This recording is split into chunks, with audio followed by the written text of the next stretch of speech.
2. Positive વાક્ય. તેઓ સવારના 5 વાગ્યા સુધી વાંચી રહ્યા હશે. નેગેટિવ વાક્ય. તેઓ સવારના 5 વાગ્યા સુધી વાંચી રહ્યા નહીં હોય. ઇન્ટ્રોગેટિવ વાક્ય. શું તેઓ સવારના 5 વાગ્યા સુધી વાંચી રહ્યા હશે? આપણે સૌ પ્રથમ આ વાક્યોમાં સબ્જેક્ટ, ઓબ્જેક્ટ અને વર્બ કોને કહેવાય તે જોઈએ.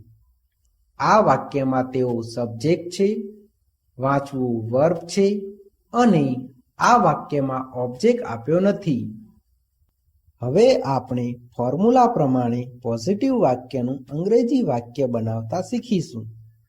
સબ્જેક્ટ એટલે કે તેઓ. તેઓનું અંગ્રેજી ધે થાય છે. વિલ અથવા શેલ. આ વાક્યમાં સબ્જેક્ટ તરીકે ધે હોવાથી તેની સાથે વિલ આવે છે. સહાયકારક ક્રિયાપદ એટલે કે હેવ બીનનું હેવ બીન. વર્બ એટલે કે વાંચવું. વાંચવાનું અંગ્રેજી રીડ થાય છે.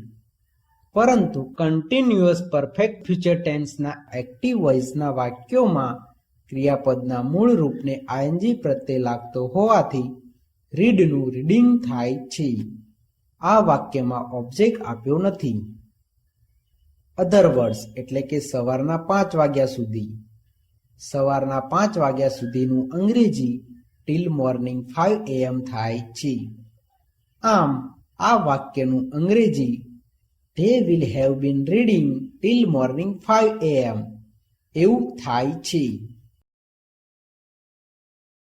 તેવી જ રીતે નેગેટિવ વાક્યનું અંગ્રેજી વાક્ય બનાવતા શીખીએ. સબ્જેક્ટ એટલે કે તેઓ. તેઓનું અંગ્રેજી ધે થાય છે.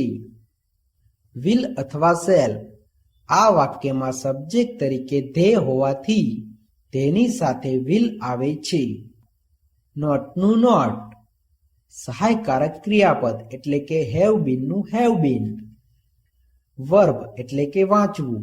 વાંચવાનું અંગ્રેજી રીડ થાય છે.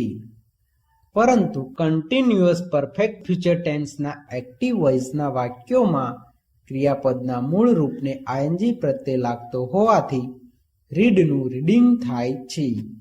આ વાક્યમાં ઓબ્જેક્ટ આપ્યો નથી. અધર વર્ડ્સ એટલે કે સવારના 5 વાગ્યા સુધી.